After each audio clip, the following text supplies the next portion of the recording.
Bonjour mes amis, Frédéric Hésitière, à votre service. Aujourd'hui, j'avais envie encore de vous parler de quelque chose qui pour moi et Positière nous tient très à cœur. Oui, ça nous tient très à cœur parce que nous nous rendons compte que parfois ça peut aussi fausser les relations qu'il y a entre nous les humains.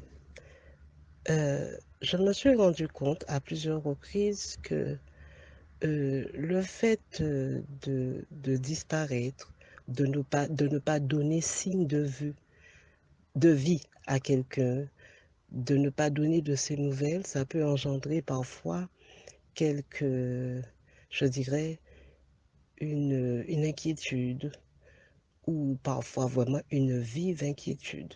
Ou si un membre de sa famille, un ami, est très malade ou a de gros problèmes, ça crée aussi un remue-ménage, parfois de très vives inquiétudes. Est-ce que c'est normal? Bien sûr, c'est tout à fait normal. C'est tout à fait normal que l'on soit inquiet pour ses proches, que ce soit son ami, son parent, et même aussi, on peut être inquiet aussi pour quelqu'un qu'on ne connaît pas. C'est vrai que ce que je vous dis là peut vous paraître étrange, mais cela avait quand même réveillé en moi une autre réflexion, ce que je vous dis. Pourquoi? Parce que quand j'étais enfant, j'étais de temps en temps où j'étais malade parfois. Et comme j'étais malade, parfois je pouvais faire de grosses crises d'asthme. Et un jour, je faisais une crise assez violente. Et j'ai vu tout un remue-ménage. J'étais très très jeune. Je devais peut-être avoir dans les 5 6 ans. J'ai vu tout le monde s'affoler, s'inquiéter, courir dans toute la maison. Et je ne comprenais pas. Je ne comprenais pas pourquoi tout le monde s'affolait de cette manière. Et en fin de compte, tout cet affolement me faisait encore plus peur que le fait d'être en pleine crise d'asthme. Euh, Après ma crise, après que bon, ma santé s'améliore, je me suis dit, oh, mes parents doivent beaucoup m'aimer, hein, puisque j'ai vu l'inquiétude, j'ai vu le stress, l'angoisse qui les tenait. Et je me suis dit, ils doivent beaucoup m'aimer. Et j'étais étonnée. J'étais étonnée parce que j'avais toujours cette impression que je n'étais pas sûre, plutôt, je dirais, quand j'étais enfant, que ma famille m'aime, parce que on ne dit pas je t'aime, on ne se le dit pas, on ne fait pas des démonstrations d'amour en famille. Donc l'enfant que j'étais se posait la question, est-ce que ma famille m'aime? Je vous raconte tout ça parce que souvent nous les êtres humains, nous avons ce problème. C'est lorsque ça commence à aller mal, c'est lorsque on est en difficulté qu'on voit tout le monde accourir avec force inquiétude et on voit l'envie d'aider, l'envie de soulager la personne. On voit une inquiétude qui est là. Et à ce moment-là, on se rend compte qu'on est important. Oui, on peut être à ce moment-là très important pour son frère, pour sa sœur, et même pour son mari, parce que, ou son mari, ou son conjoint, parce que le conjoint ne manifeste pas souvent son amour. Et c'est là qu'on se rend compte qu'on est important, qu'on est très important, et que la personne a peur de nous perdre. C'est quelque chose aussi qui se manifeste, il y a un risque souvent de séparation ou d'éloignement de la part de membres de la famille. C'est quelque chose qui m'a toujours interpellée. Pourquoi les gens montrent leur inquiétude, manifestent qu'ils aiment quelqu'un lorsque la personne risque de s'éloigner ou lorsqu'ils risquent de perdre cette personne parce que cette personne est en danger de mort? Pourquoi c'est à ce moment qu'on veut à tout prix manifester son amour, alors que ce serait plus intéressant de manifester son amour lorsque tout va bien? Dire je t'aime à quelqu'un lorsque tout va bien. Montrer vraiment à quel point, dans les moments les plus inattendus, montrer son amour par des mots, par des gestes. Se montrer l'un à l'autre combien on tient l'un à l'autre. On a ces difficultés-là. On a ces difficultés à montrer son amour à l'autre. On offre des cadeaux pour son anniversaire, on offre des cadeaux à Noël, on peut offrir même des cadeaux parfois sans raison, mais dire à quelqu'un qu'on l'aime, là, ça devient parfois un peu compliqué. Montrer juste à quelqu'un qu'on aime sa présence, qu'on aime partager des choses avec elle, ça devient compliqué. Je pense que ça, c'est très important. Montrer à l'autre qu'on l'aime, quelle que soit la personne, montrer, même aussi aux passants, à la personne qu'on ne connaît pas, que c'est quelqu'un et que le fait d'être un être humain, qu'il a son importance, et lui montrer, ne serait-ce que par une attitude qu'on reconnaît l'importance de l'autre. Ça manque beaucoup dans nos sociétés. Ça manque beaucoup parce que on a du mal à dire clairement aux autres qu'on les aime. On a du mal à manifester, à exprimer par des mots l'importance que l'autre a dans notre vie. Et je pense que le fait que ça nous arrive, ça peut, je dirais, fausser beaucoup de choses, fausse les relations entre nous et crée aussi une certaine discorde parce que l'amour n'est pas exprimé. Oui, je pense que ce serait bien que qu'on fasse plus d'efforts pour exprimer vraiment notre amour par des mots, par des gestes, par des sourires, montrer à l'autre combien il est important pour nous. Je crois qu'on se porterait beaucoup mieux parce qu'à ce moment-là, on déverse de l'amour, on verse de l'amour sur l'autre et l'autre en a besoin puisque pour qu'on soit heureux, on a besoin de recevoir de l'amour et de donner de l'amour. Alors, je vais vous dire, mes amis, je vous aime, tout simplement. Je vous aime très fort. Et à la prochaine. Et je laisse Zitière prendre la parole pour donner son avis sur ce que je viens de vous expliquer. À la prochaine. Ma princesse Frédéric, merci, merci, merci beaucoup. Et je t'aime énormément aussi. Voilà, et là, comme ça, je descends direct pour voir mon très cher ami ou ma très chère amie pour lui dire que nous sommes toujours à son service, toujours, toujours, toujours à son service et à lui donner le meilleur de nous-mêmes. Donc, infiniment merci, ma princesse, et merci aussi, mon très cher ami qui nous suit. Alors là, ma princesse Frédéric vient de livrer l'amour au sein des êtres humains, dans nos familles, dans la vie de tous les jours, au travail, et en tout cas dans tous les lieux où les êtres humains se promènent. Alors là, moi je suis là, mon très cher ami, comme d'habitude, pour dérouler la partie pratico-pratique. Et là, tu comprends très bien que c'est un manque d'amour dans la société, dans notre société. Bon, ça, c'est une chose on va couper court parce qu'il y a plusieurs raisons qu'on ne va pas vraiment rentrer dans tous les angles. Mais je vais tenter de te donner l'essentiel, très cher ami, pour que tu sois toujours efficace avec toi-même. Moi, je pense que le but du jeu, c'est un peu ça, au lieu de remuer des choses qu'on ne pourra pas bien maîtriser. Donc, nous, on va remuer la chose qui est à ma possession et qui peut être aussi à ta possession.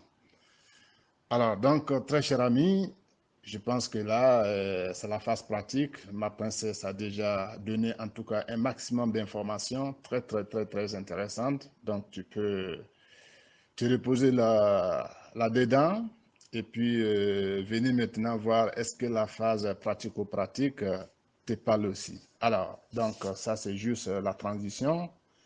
Mais moi, je te dis que le manque d'amour au sein de la société, ça c'est une chose qui est faite express.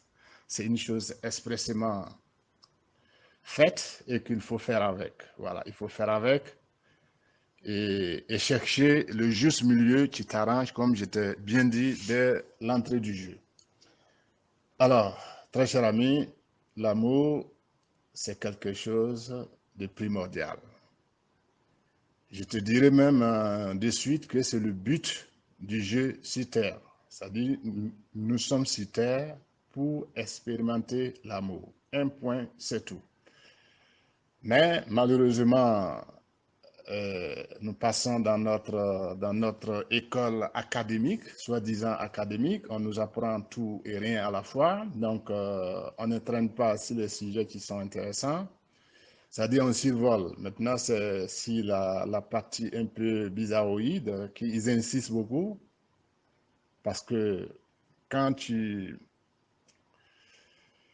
as le manque de confiance, tu es manipulable, et le monde est fait ainsi. On n'y peut rien. Nous sommes venus, nous sommes arrivés, c'était trouver ça. Et je pense qu'on ne va pas trop remuer là-dessus, on va juste prendre les mots essentiels de cet amour qui manque au sein des familles, au sein de la société, au sein de tous les lieux où les êtres humains se retrouvent. Et par contre, quand c'est la détresse, bon, tu vois, rapidement, on se soude d'une manière un peu hypocrite, sinon hypocrite. Voilà, mais je ne vais pas trop rentrer dans les jugements. Je veux que toi-même, il faut te poser là-dessus pour mieux comprendre. Moi, je te dis que l'amour, c'est le but de notre venue sur Terre.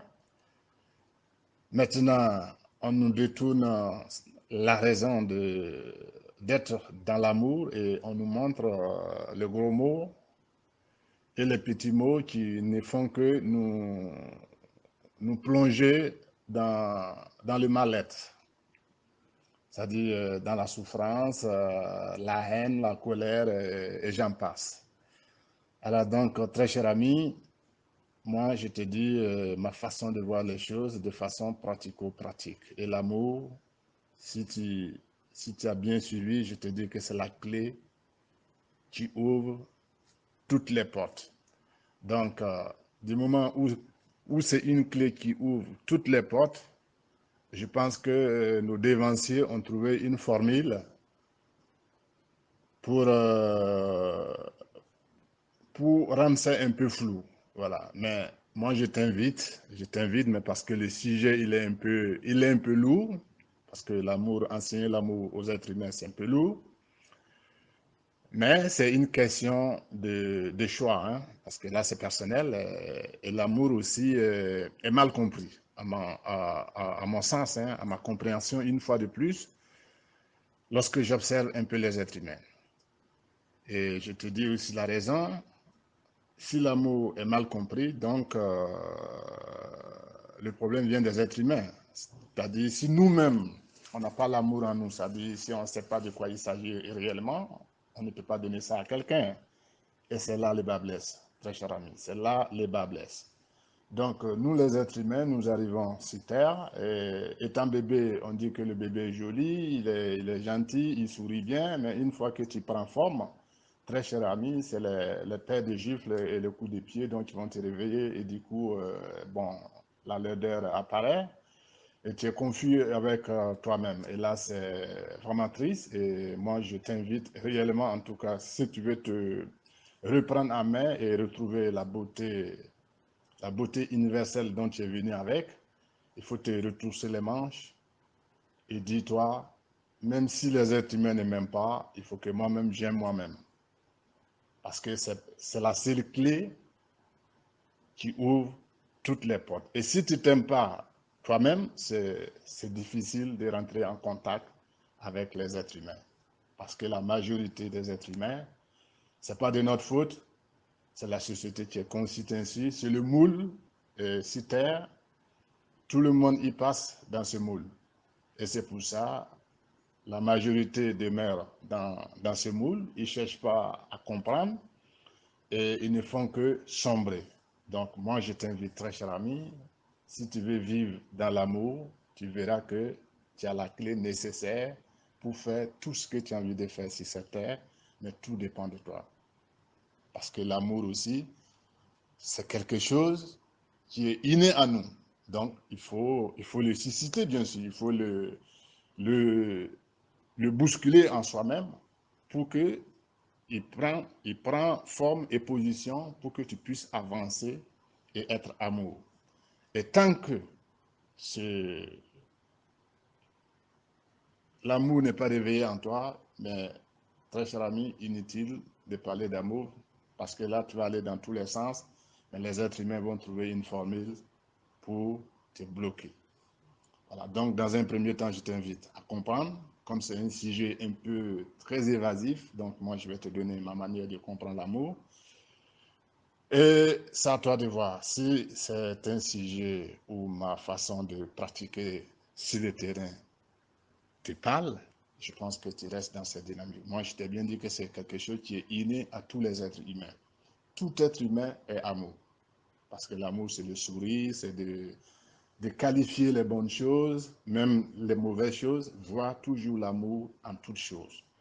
Et là, c'est quelque chose qui est inné en toi, mais on a travaillé à ce que cette forme-là ne soit pas en toi.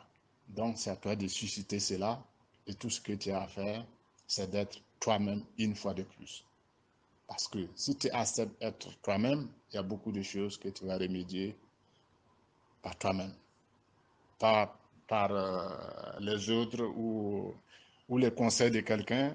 L'amour, c'est inné à nous, et tout ce que tu as à faire, c'est de dire, bon, je suis né dans un monde où personne ne dit bisous bisous à l'autre, où ne veut donner le passage à l'autre, et moi, je, je me force à donner le passage, à être gentil, même si hein, on me traite de pigeon, c'est pas bien grave. L'essentiel, je sais que je cherche une chose qui est en moi et je veux que la chose se réveille en moi. Et une fois que cet amour est réveillé en toi, mon très cher ami, je t'avoue que tu as la clé pour défoncer ce monde. Donc, je t'invite en tout cas à faire de ton mieux. Bien sûr, nous sommes là pour t'accompagner, bien sûr. Nous, notre rôle, c'est de te dire par quel moyen ou manière tu peux, au fil du temps, avec nous, réveiller ces formes d'amour, cette forme d'amour qui sommeille en toi et qui est la clé qui ouvre ton bonheur dans ce beau monde-là. Donc, on t'invite, très cher ami, on va aller mollo mollo et je pense que au fil du temps, tu trouveras la solution pour ton compte. Donc, je vais devoir m'arrêter là pour aujourd'hui et rendez-vous sur le prochain audio. Je t'aime très fort et je te remercie sans cesse et infiniment. Merci.